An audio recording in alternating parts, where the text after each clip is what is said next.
vegetable classes do you have today? They're not vegetable classes, they're just regular. They're just classes. And so just to make it a little bit more complicated, Chinese measure words are often reused for other things as well. Yes, that's true.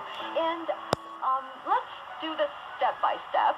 The very first step of doing or learning measure word is to have a default one, to have one that can use for basically everything without people getting confused. You may not avoid people laughing at you if you're using it wrong, but people will understand. Yes, that measure word.